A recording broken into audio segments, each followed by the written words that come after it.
All right, guys, welcome back to the final segment of Full Circle with Joyce this Wednesday. And right now, my final guest for the day, her name is Clara Njeri-Njuki. She's the owner of Natural Glam KE.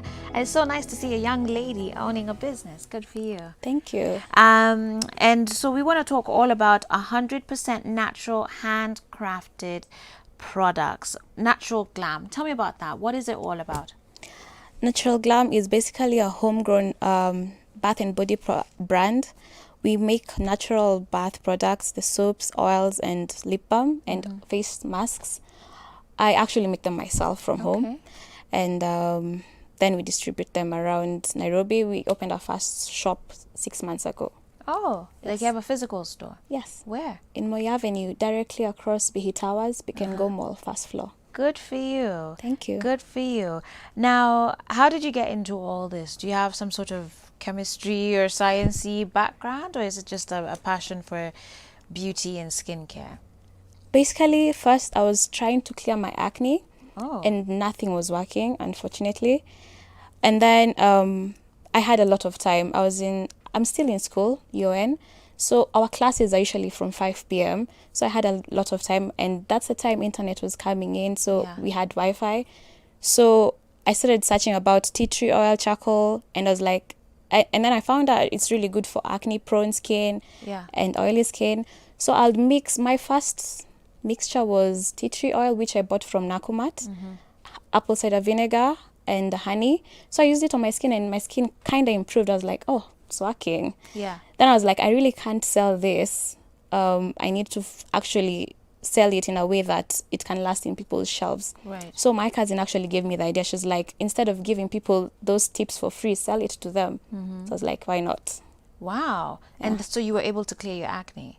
Yeah, my acne actually cleared. Are you wearing makeup right now? Are you Right wearing now, foundation? yeah, I am. Okay, but your skin is a lot clearer. Yes. Wow, it looks great. Yeah, it is. So congratulations on Thank you. that. And so how long ago was this that you started the business? 2 years ago, I started it in, the first product I made was the charcoal soap, July, That's this one? yes, Okay. July 2017. All right. So tell us what's this. It says there's shea butter, coconut, sunflower, tea tree, sunflower oil. Yeah. Okay, tea tree oil and activated charcoal. Wow. So now when you went from taking your cousin's advice to make this an actual business and not just, give out the tips for free, although kudos to you for giving out the tips for free anyways, Yeah. how then did you sort out that issue you had mentioned of putting it in a way that can last on people's shelves? I actually started doing research online. Google is your best friend. You can learn anything from Google. So I'll search how to make soap, how to mix the soaps, how to balance the chemicals. And then actually my first soap I made turned out really, really badly. So my dad was like, you can't sell that. No one will buy that. Yeah. So I had to go back and make it again. And then that turned out really good. But with time I started improving, because like the first time I used to fear mixing sodium hydroxide. So I'll stand here Yeah, and that then sounds like a big chemical. yeah. Yeah. No, it's actually live. So I'll stand here and then the chemical will be there. Then I'll tell our house help to actually help me mix it. Oh dear. Yeah. Okay. But then with time I learned and it became easy and interesting. Okay. So you're still using the same chemical, but you've now figured it out. I'm still using the same formula I started with 2 years ago. Okay. Yeah. All right. Have you been able to, and you've done your research as far as effects? A lot of people get worried about hearing about, homemade things because they don't know what has been mixed into it. And especially when they're trying to solve an issue and they worry they have sensitive skin. Yeah. A lot of people get to be very cautious about that. So what sort of steps are you taking to just ensure that indeed, your products are safe for people to use? First, as of last year, I actually went and got KEB certified to get people actually to believe in the brand.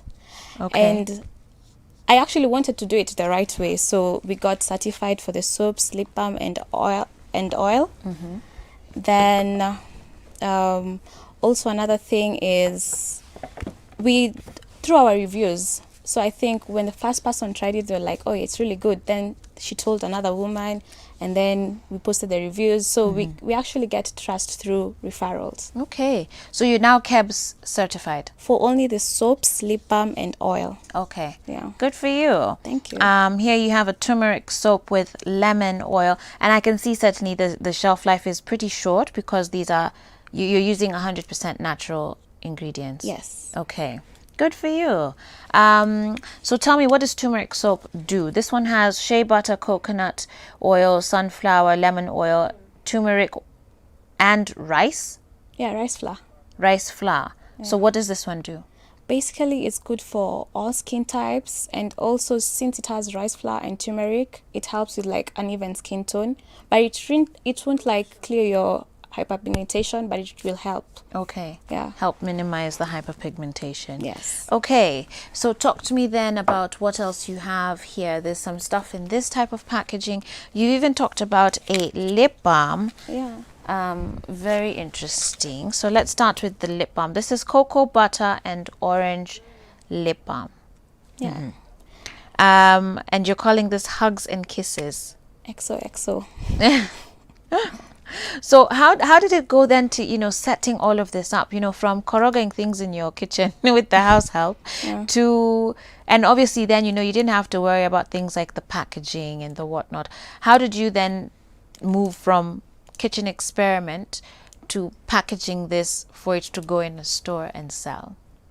I think I just went with the flow.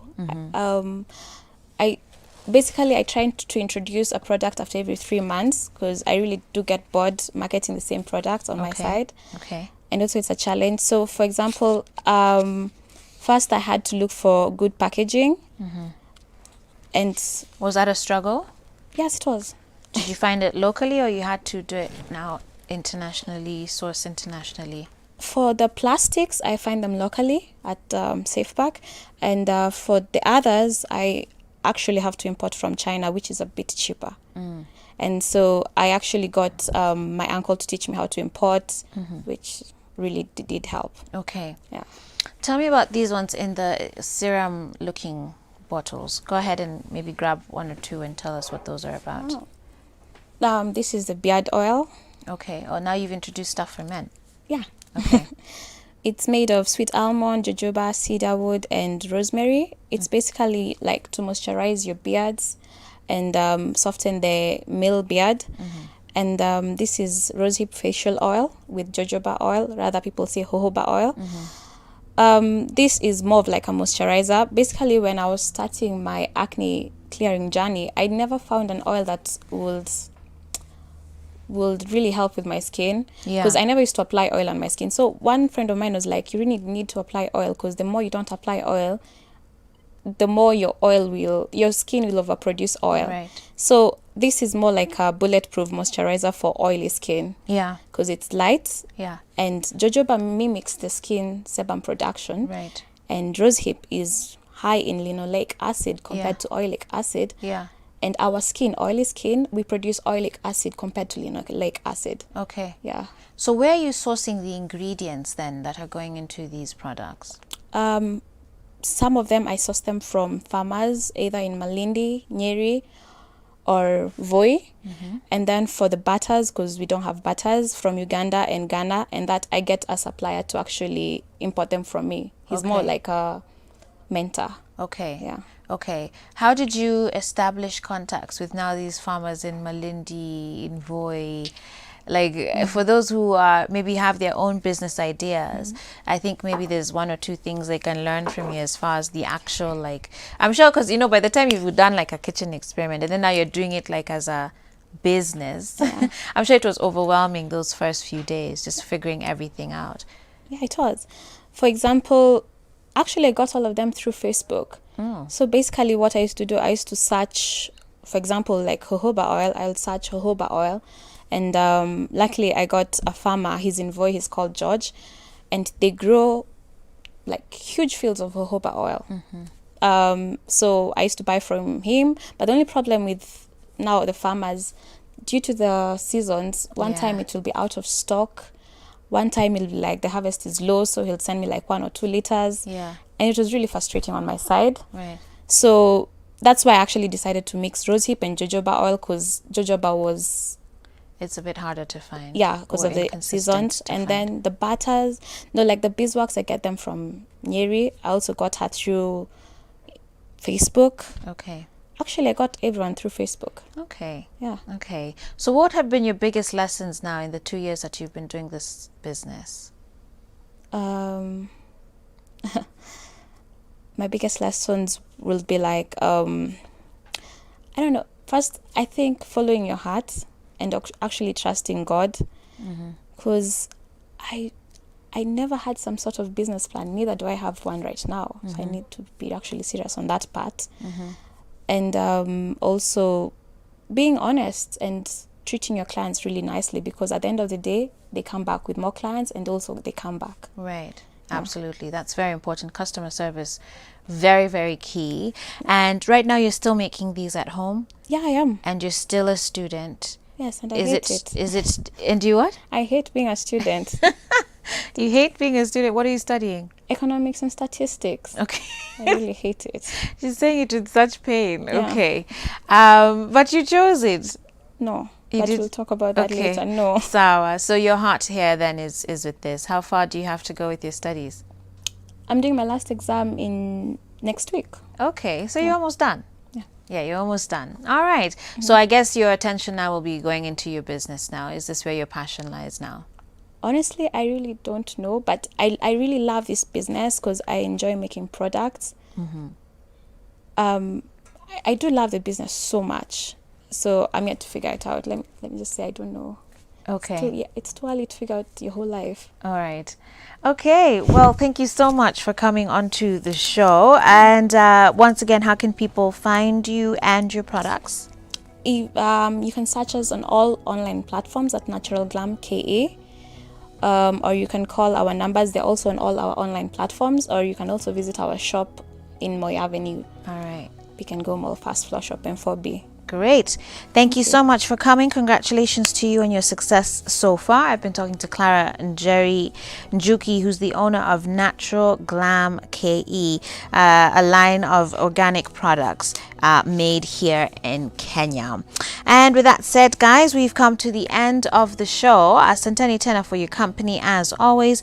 Let's meet here again tomorrow for even more Full Circle with Joyce. Until then, God bless you and have a wonderful day. Ciao.